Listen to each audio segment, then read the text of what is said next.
People throw that at you. You grew up Samuel. Maybe you were called Sammy as a kid. But if you heard Sam Hagar, it would sound strange. Right. I always thought it was weird when, like, grown men entertainers would go by, like, Johnny Carson. It just becomes so ingrained because that's who he is professionally. But you're a grown man and people are calling you Johnny, like Johnny Depp. At some point, I would think I would go by John. Maybe it's Jaunty. I don't know. It's, I don't know. For me, I was Billy to my family. Yeah. And then when I went into kindergarten, I actually went by William to all my classmates. Mm-hmm. So there were kids that called me William. And then I moved to Medina, and that's when it switched to Bill in second grade. So and then it just, because it just seemed what people were calling me. Sure. People weren't calling me Billy. They were calling me Bill. Mm-hmm. By the way, I misspoke. Sammy Hagar is going to be 75 this fall. Oh, geez. And he looks good. Yeah. Right? I think he's still dyeing his hair blonde or whatever. But, I mean, yeah, he still can play. He looks great. Yeah. 75. Holy cow. So I'll have tickets for you for that Hagar Thorogood show all this week around 5:20. If you listen on iHeartRadio and you do it from out of state, I like to know where people do that. Obviously, I like to know where you listen locally, too, but you can listen to WMMS. You don't need the app for that. Don is our bureau chief in Rowlett, Texas. Christina listens in Vegas. Jonah listens in Austin, Texas. Ryan's one of our bureau chiefs in Seattle. And Jason listens in Tallahassee, Alabama. What's up, Alan? I agree with Gabby. We need to get these race relations together. So with that being said, where the white women at? Hey, boys. Look what I got here. Hey, where the white women at? Oh, and then the Klan guys run it. We got to get these Klan guys over here. We got to get their attention. Do you mind if we dance with your dates? Why, no, not at all. Go right ahead. Uh-huh. What movie is that? Weird Science. No. No? Nope. Mind if we dance with your dates? I guess they didn't have dates when they went to the black club. What is that? You're thinking of, She's into Malakas, Dino. Yeah. I can't remember. Broke my heart in two. Do you mind if we dance with your dates? Why, no, not at all. Go right ahead. You ever seen that film, Poundcake? You know what movie that's from? No. All right. Oh, it's going to make me mad when you say it. Yeah, it will. Mm-hmm. It's from a movie called Animal House. Peter Riegert. You know what, though? I can see why I did. I've seen that movie like twice. Mm-hmm. That one was way before my time. Mm-hmm. And that's one that when I did watch it and heard it's a classic, I was like, it's all right. Well, it didn't really do it for me, though. Yeah, it was set dated. in the 50s, right? Yeah. So it was, I mean, I was in the first grade when it came out, so obviously I didn't see it until many years later. But by that time, it's one of those movies where you have to tell people you think it's really funny because it's considered such a classic. I think Animal House is funny. I don't think it's not funny. I think there's very funny parts in it, but there was also just a lot of very dated stuff in it. And I'm not even saying like in a way that like cancel culture or anything like that. I'm just saying it just had been done so many times that it had been, it wasn't funny like it used to be. And it was probably it was probably done early on for the first time in that movie, but it wasn't, it was trope by the time I saw it. Yeah. Blazing Saddles, however, holds up. Holds up and then some. Yeah. I mean, it is brilliant. Yeah.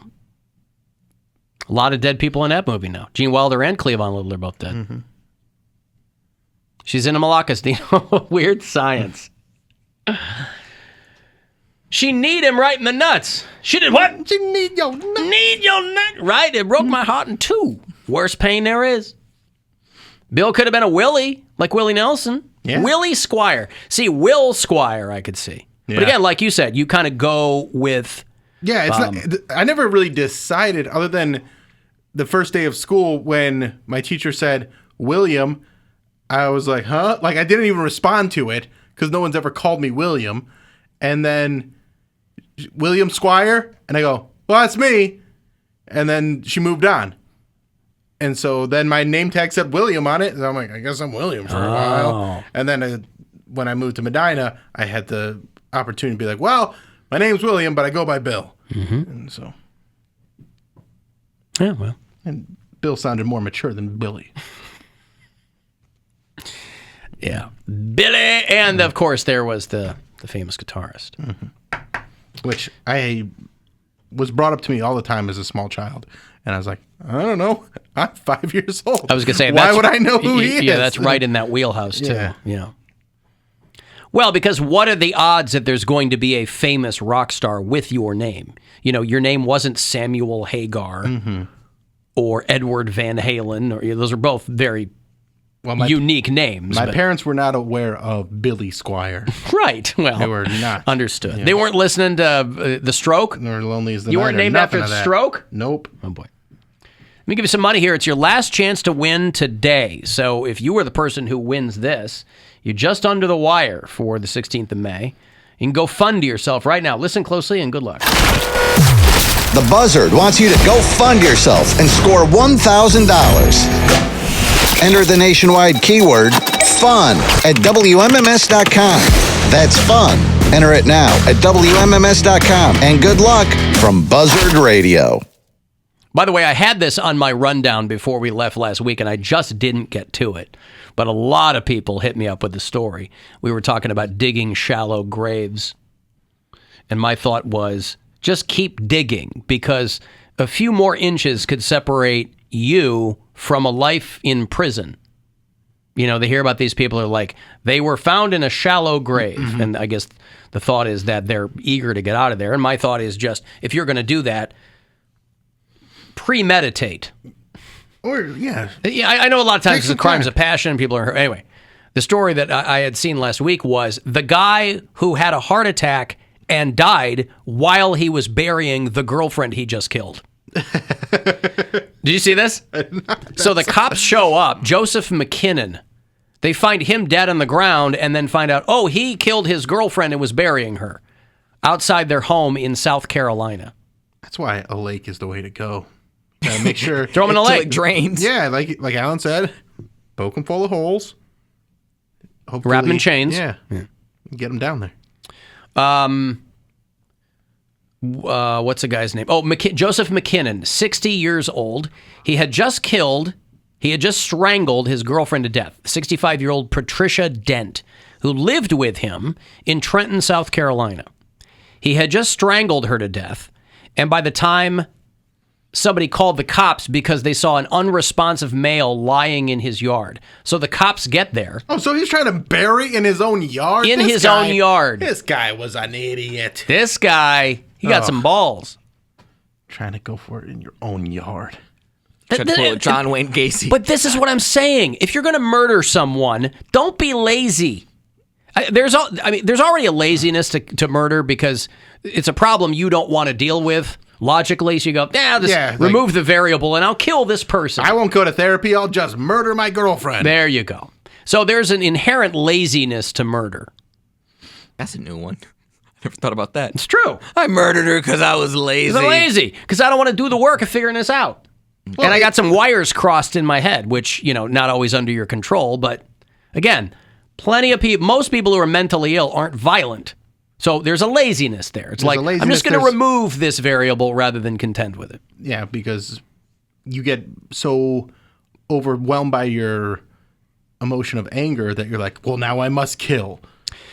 So, and if you're strangling somebody, you know what you're doing. Like, you know you're killing that person. Yeah, that doesn't happen. You don't if you shoot someone, you can kill them dead right there. Right. Strangulation. Yeah, that takes time. You at any moment during that you could just stop. But he said, "I'm going to keep going." So he killed her in the house and then pulled her body out. Is that technically a murder-suicide? No, because he didn't plan on having a heart attack. Yeah, but he did kill himself. His heart attacked his body. Mm-hmm. So the cops are called because a neighbor sees a guy lying in the yard. And so the cops get there and realize, oh, he's lying on a woman he just buried. They say that he strangled her in the home and then bound her and wrapped her in trash bags before putting her in a pit he had already dug. Oh. And then he partially covered her body with dirt, and then he had a heart attack on the cover? Man, how fat was this dude? I don't know. You're covering, like, you already got the whole dug, and then you're covering her up, and that's when you have a heart attack? Well, lifting the body, I don't know how big she was either. Yeah. So lifting the body, pushes her and drags her out or whatever, right? That's some cardio right there. You don't want to use plastic bags. That's going to preserve the body longer. You want to use burlap or something. Oh. Something that's going to biodegrade. Yeah. So, anyway, so he drags her out there. Probably doesn't work out a lot. We've already established he's lazy. And so he partially covered her body with dirt, had a heart attack, falls on the body, and the cops come out and they go, oh. So people were sending me this over the weekend. They're like, this underscores your case for not digging shallow graves.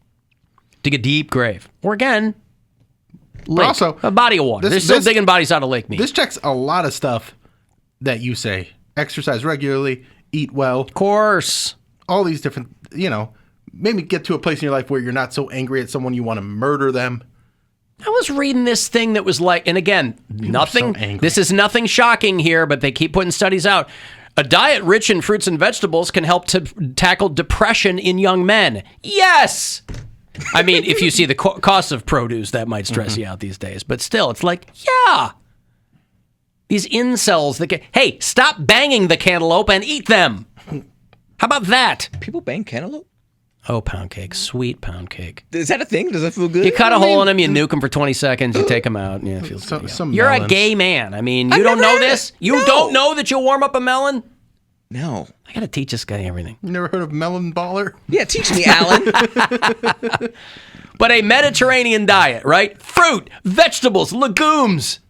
You shop on the perimeter of the grocery store. It's where your non-processed stuff is. You're like, you're never going to believe this. It's good for your brain. Yeah. This is not a huge secret. They're like dopamine levels, exercise, diet, really good for depression. Yeah, it is. So all these young dudes that got problems. Not even just that. Because young dudes got problems. There's a lot of people that got problems. There's so many people that don't eat a healthy diet and they don't exercise and they're like, oh, I'm just so depressed and I can't figure it. I mean, before Mary got sober, she couldn't figure out where her problems were coming from. She's like, I have so many problems while she's eating nothing but fast food and drinking herself to sleep every night. And she's like, where are all these problems coming from? Alan, I want you to know. Oh, what I would like to know. Oh, I thought somebody was telling me they were down there. Do you have a bureau chief in the town of Vagina in the Solomon Islands? I bet that's Vagina. It's, like Regina up in Canada. Vagina in the Solomon Islands? No, I don't have anybody there. As of yet. As of yet, if you live in the Solomon Islands and you enjoy this show with any regularity, please let me know. Did you guys mention Fred Ward? No, I think we were gone. Yeah, we were Fred gone. Fred Ward, who I always think of Friday as... or something? Yeah, I think so. I remember him from Remo Williams, but a lot of people remembered him from Tremors. My wife knew him from... He's the dad. Joe Dirt. Joe Dirt, That's right. So everybody knows him from something. Mm-hmm. And Fred Ward was... I don't even think he was 70 yet. I think he was in like 3 of those Tremors movies, because they made a bunch of sequels. Yeah. Michael Gross, I think, was the guy who really hung out in those. Freddie Joe Ward was his full name, and he was in Escape from Alcatraz. He was in The Right Stuff. Oh, yeah. One of my favorite movies. I think I don't know if he was Gus Grissom. Oh, he was 79. I'm sorry, not 69. Nice. He was he was Gus Grissom in The Right Stuff. Still haven't seen it. Yep. Last thing he was in was the 2nd season of True Detective. That was the Colin Farrell season, where he beats up the kid's dad on the front step. His son's bully. He goes to the house and beats up the dad and then looks at the kid and goes, now I'm going to do this to you if you don't stop putting your hands on my kid. Fred Ward was a veteran. He was in the Air Force. He was a boxer and a lumberjack before he became an actor. And he had that look. He had the look of like a hard-nosed dude. Grizzled dude, yeah. That's why he worked so well in certain roles, but especially Tremors, because you got Kevin Bacon, who's kind of the pretty boy, and then you got Fred Ward, who's the tough, grizzled old man that ain't no nonsense. Of course, you might also remember him from an early 80s film called Time Rider. I do not. It's like a sci-fi western. Anywho. I want to watch Tremors again. That's a great movie. Tremors is a good movie. It's a very good movie. And then he was naked in Henry and June, I think. I think he and Uma Thurman were rolling around naked. Out of all the people you'd think you didn't want to see a nude scene from was Fred Ward, but, did a good job. So R.I.P. Fred Ward. I've got a break. If you listen to the show on iHeartRadio, you can leave us messages there with the talkback button if you want to text in here, 35192, and we'll be